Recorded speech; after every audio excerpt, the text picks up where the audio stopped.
கணவரும் போயிட்டாரு, என் பிள்ளையும் போயிட்டாங்க. அவங்க சொத்தெல்லாம் அவங்க இருக்குது, அவங்க எடுத்துக்கிட்டாங்க. நான் எதுக்கு உயிரோடு இருக்கிறது தெரியும். புரட்சி தமிழரின் எழுச்சி பயணம். மக்களை காப்போம், தமிழகத்தை மீட்போம். Celebrate your Diwali holidays with Grand Royal Tours. உங்கள் தங்க நகையை விற்று உடனடி பணம் பெற மேக்ஸ் கோல்ட். கால் 04445454545.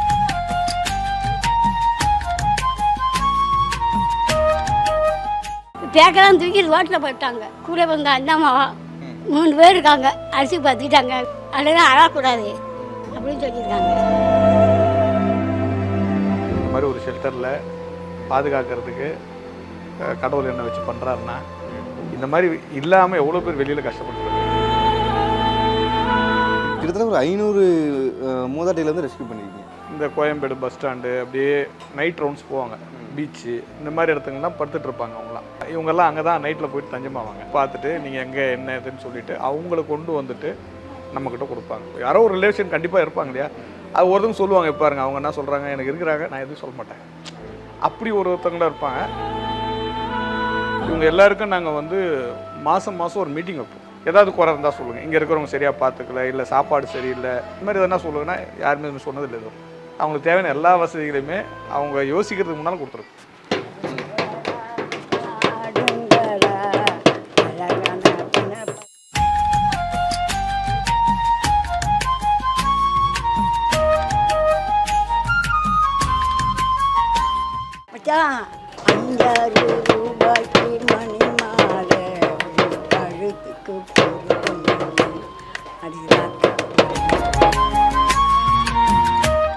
நம்ம பொதுவாக வந்து வெளியே போகும்போது ரோட்டில் நிறைய பேர் வந்து பிச்சை எடுத்துகிட்டு இருப்பாங்க.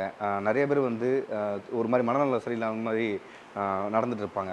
அந்த நிறைய பேர் முதியோர்கள், மூதாட்டிகள், இந்த மாதிரி நிறைய பேர் இருப்பாங்க. அவங்களுடைய வாழ்க்கை எங்கே, அவங்களுடைய வாழ்வாதாரம் என்னாச்சு அப்படின்லாம் கேட்டால் ஒரு கேள்வி விருதாக இருக்கும். அதாவது பெற்றவங்க அப்படிங்கிற நன்றி கூட இல்லாமல் வீட்டை விட்டு வெளியே அனுப்பினா எத்தனையோ மூதாட்டிகள், முதியோர்கள்லாம் நம்ம தமிழ்நாட்டில் இருந்து தான் இருக்காங்க. அவங்களாம் ரோட்டில் பார்த்தீங்கன்னா அவங்களுக்கு ஒரு பாதுகாப்பு இருக்காது. அவங்கள எங்கே போய் சேர்க்கணும், அவங்களுக்கான ஒரு இடம் எங்கே இருக்குது அப்படின்னு ஒரு மனிதநேயமுள்ள ஒரு ஆட்கள் அப்படின்னு நினச்சிங்கன்னா நான் இந்த இல்லத்தில் இருந்து சேர்க்கலாம். அதாவது இந்த இல்லம் வந்து யார் நடத்துகிறா அப்படின்னு பார்த்தீங்கன்னா அன்பாலயா சிவகுமார் அப்படின்னு அழைக்கப்படுறாங்க. அவங்க தான் வந்து இந்த ட்ரஸ்ட்டே நடத்திட்டு இருக்காங்க. ரோட்டில் எந்த மூதாட்டிகளும், முதியர்களும் அண்டு குழந்தைகளையும் பார்த்தா கூட நேராக வந்து இவங்களுக்கு கால் பண்ணிங்கன்னா இவங்களே வந்து அதை ரெஸ்கியூ பண்ணி அதை காப்பாற்றுற வேலை இறங்கிட்டு இருக்காங்க. அதுக்காக தான் வந்து இப்படியும் வந்து மனிதநேய மக்கள் ஒரு ஆட்கள் இருக்காங்க அப்படின்னு காரணத்துக்காக தான் நம்ம வந்து இங்கே பார்க்க வந்திருக்கோம். அங்கே ஏதோ கூட்டம் வந்து பேசிட்டு இருக்காங்க. சார் வணக்கம் சார். வணக்கம். வணக்கம். எப்படி இருக்கீங்க? நல்லா இருக்குங்க. இந்த யோசனை உங்களுக்கு எப்போ இருந்து வந்துச்சு? ஓகே, நம்ம வந்து இந்த மாதிரி நிறைய பேர் இருக்காங்க, நம்ம ஹெல்ப் பண்ணலாம் அப்படிங்கிற யோசனை எப்படி இருந்துச்சு உங்களுக்கு? 2001 என்ன சொல்லுங்கள், என்ன காரணம், எதுக்காக? எங்கள் அப்பா வந்து அதுதான், அவர் தான் காரணம்.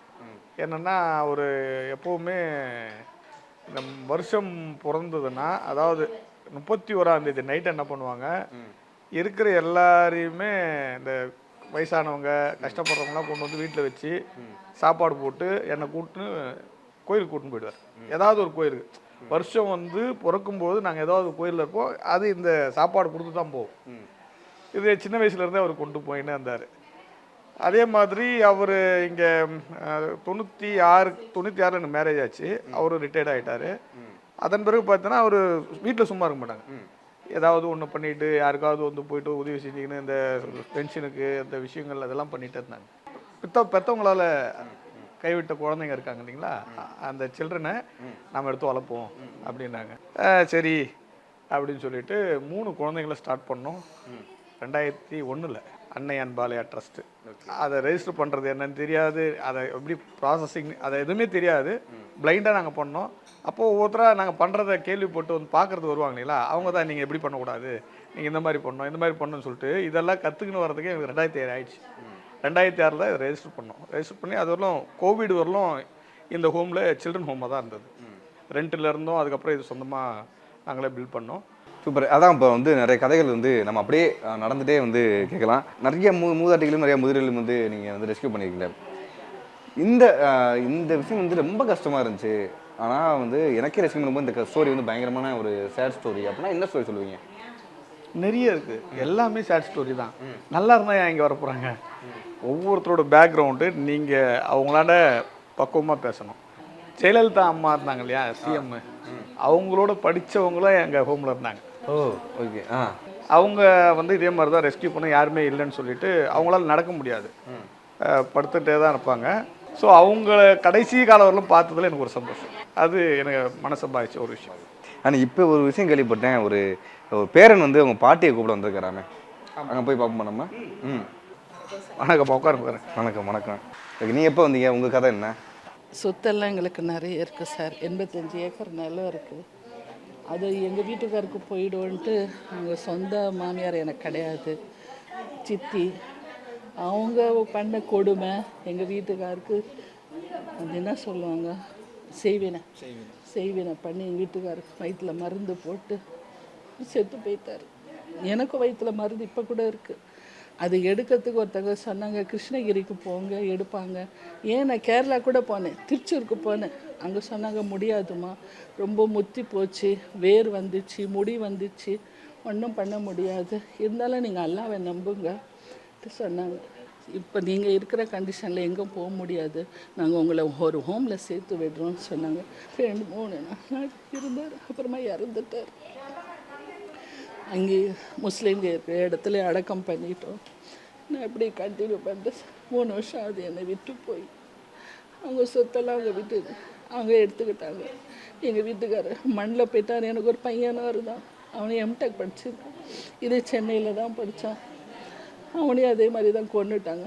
அவனும் செத்து 5 வருஷம் ஆகுது. என் பிள்ளை செத்து, என் வீட்டுக்காரர் செத்து 3 வருஷம் ஆகுது. நான் எதுக்கு உயிரோடு இருக்கிறது தெரியல. நான் இங்கே இருக்கிறேன், இந்த சார் புண்ணியத்தில் இருக்கிறேன். இதுதான் என் கதை. என் வீட்டுக்காரன் போயிட்டாரு, என் பிள்ளையும் போயிட்டான். சரி, தைரியமாக இருக்காது. நீங்கள் இல்லைன்னா நான் நடு ரோட்டில் தான் நிற்கிறேன். நான் இத்தனை பேருடைய அன்பை சம்பாதிச்சிருக்கீங்களே, அது எவ்வளோ உங்களுக்கு பெருமையாக இருக்குது?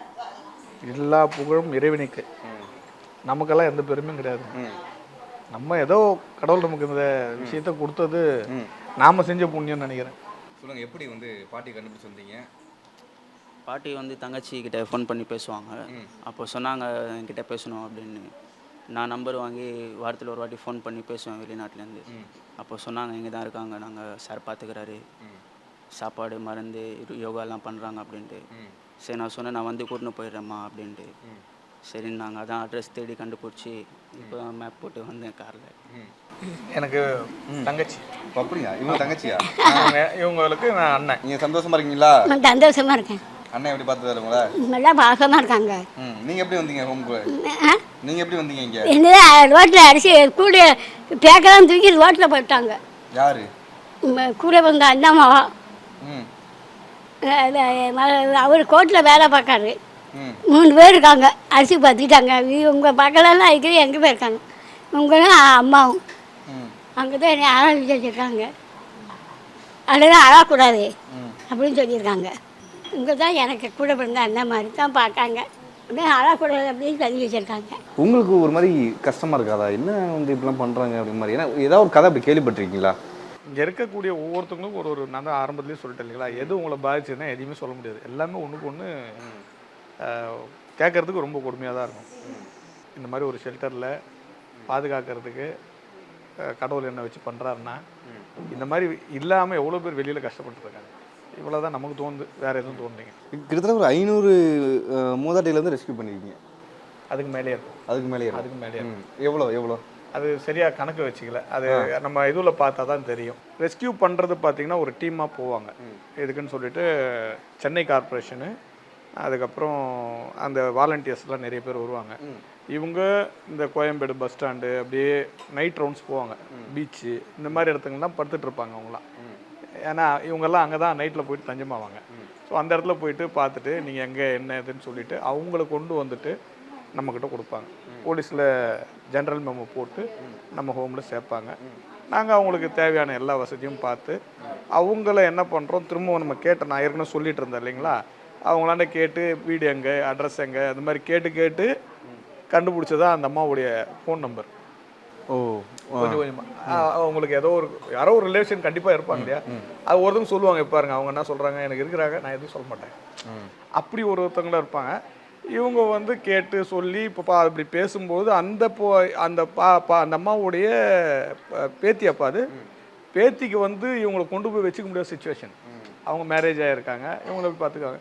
இந்த தம்பி பார்த்தீங்கன்னா வெளிநாட்டில் இருந்தாப்புல, இப்போ தான் அந்த வெளிநாட்டிலேருந்து இங்கே வந்து திரும்ப ஒரு பேசி இன்றைக்கி திரும்பவும் ரீஇன்டகிரேஷன் சொல்லுவோம் இதை நாங்கள். இது பரவாயில்ல, மும்பைக்கெல்லாம் கொண்டு போய் விட்டுருக்கோம், ஆந்திராவில் இருந்து வந்திருப்பாங்க, அவங்களையும் கொண்டு போய் பண்ணியிருக்கோம். இந்த மாதிரி வந்து கிட்டத்தட்ட ஒரு 300 பேருக்கு மேலே பண்ணியிருக்கோம்.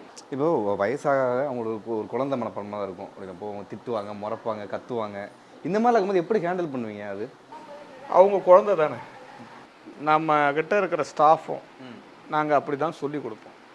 இவங்க எல்லாம் வந்து நாங்கள் என்றைக்கோ ஒரு நாள் வந்து பார்த்தாலும் மாதத்தில் ஒரு நாள் வரும்பொழுது இவங்க ஒரு சின்ன குறை சொல்லக்கூடாது. இவங்க எல்லாருக்கும் நாங்கள் வந்து மாதம் ஒரு மீட்டிங் வைப்போம். அந்த மீட்டிங் எப்படி இருக்குன்னா, இருக்கிற எல்லா ஸ்டாஃப் இருப்பாங்க, வெளியிலேருந்து ஒரு காவல்துறை அதிகாரியோ அல்லது விஓ யாரோ ஒரு அரசு அதிகாரி இங்கே கொண்டு வந்துடுவோம். அவங்க எதிரில் கேட்போம், உங்களுக்கு என்ன குறை இருக்குது, ஏதாவது குறை இருந்தால் சொல்லுங்கள், இங்கே இருக்கிறவங்க சரியாக பார்த்துக்கல, இல்லை சாப்பாடு சரியில்லை, இல்லை எனக்கு இந்த இது ஒவ்வொருத்தவங்க வந்து இந்த பெட்ஷீட்டு சரியில்லை, இந்த மாதிரி ஏதோ ஒன்று சொல்லுவாங்க இல்லையா, அது மாதிரி எதனா சொல்லுங்கன்னா யாருமே சொன்னதில்லை. இது அவங்களுக்கு தேவையான எல்லா வசதிகளையுமே அவங்க யோசிக்கிறதுக்கு முன்னால் கொடுத்துருக்கோம். அது வந்து காரணம் பார்த்திங்கன்னா நம்ம ஸ்டாஃப்ஸு, அவங்க வந்து குக்கு மாமா தேன்மொழி அம்மா, இந்த அம்மா செய்கிற சமையல் நல்லா இருக்குதாம்மா, உங்களுக்கு நல்லா ருசியாக செய்கிறாங்களா, நீங்கள் வாங்க. இவங்க 2 பேரும் சமைச்சு போகிறது தான் இவங்க நல்லா ஜம்முன்னு இருக்காங்க. வெளியிலேருந்து நாங்கள் சாப்பாட்டை வாங்குறதில்ல. ஏன்னா இங்கே இருக்கிறவங்களுக்கு ஒவ்வொருத்தவங்களும் பிபி சுகர் அந்த மாதிரியான விஷயங்கள்லாம் இருக்குது. இவங்க இங்கே நர்ஸாக இருக்காங்க. ஸோ இவங்களுக்கான மாத்திரை மருந்து எல்லாம் இவங்க தான் கொடுப்பாங்க. இந்த பாப்பா வந்து இவங்க எல்லாருமே சுத்தமாக வச்சுக்கிறது, இந்த இடம்லாம் சுத்தமாக இருக்கிறது, அதெல்லாம் வந்து இவங்கெல்லாம் வந்து ஒரு டெடிக்கேட்டடோட. நான் சொன்னது ஒரே வார்த்தை தான் அவங்கக்கிட்ட. என்னம்மா சொல்லியிருக்கேன் உங்ககிட்ட? இந்த இடம் ஃபுல்லாக க்ளீனாக இருக்கணும், பாட்டிங்களை ஃபஸ்ட்டு நல்லா பார்த்துக்கணும். அதனால் அவங்க எல்லாருமே அவங்களோட சொந்த பாட்டிங்க மாதிரி தான் அவங்கள கேர் பண்ணிக்கிறாங்க. எவ்வளோ ஹாப்பி இல்லை, எல்லாருமே நல்லா நார்மலாக அவங்க பேத்தி போல தான் எங்களை பார்த்துப்பாங்க.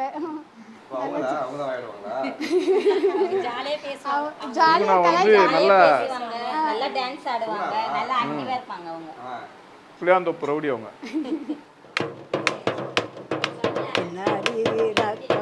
பல்லாக்கு நெருப்பு நெஞ்சு கத்திமான் பிரசவப்பு மச்சானப்பா மச்சான்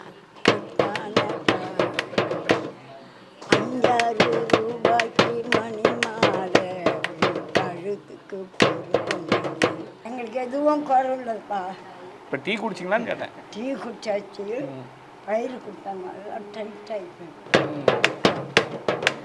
நீங்கள் எப்படி வந்தீங்க இங்கே? நீங்கள் எப்படி வந்தீங்க? எனக்கு ஊட்டியோட இங்கே தான் நீங்கள் பாடு, நீங்கள் பாடு. எனக்கு பாட வராது.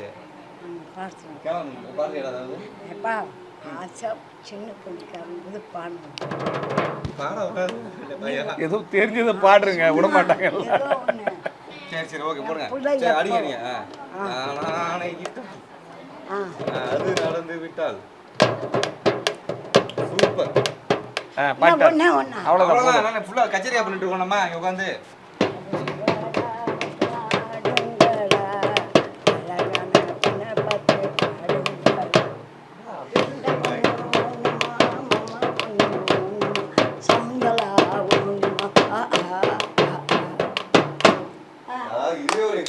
ஒரு சோகம் இருக்கும் உங்களுக்கு, இவ்வளோ வந்து சந்தோஷமா இருக்க மாதிரி பார்த்ததில்ல.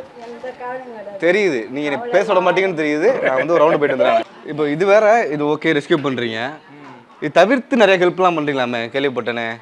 ஏதோ நிறைய ஸ்டூடெண்ட்ஸ் எல்லாம் வளர்த்துறீங்களா, அது என்ன கதை சொல்லுங்கள்.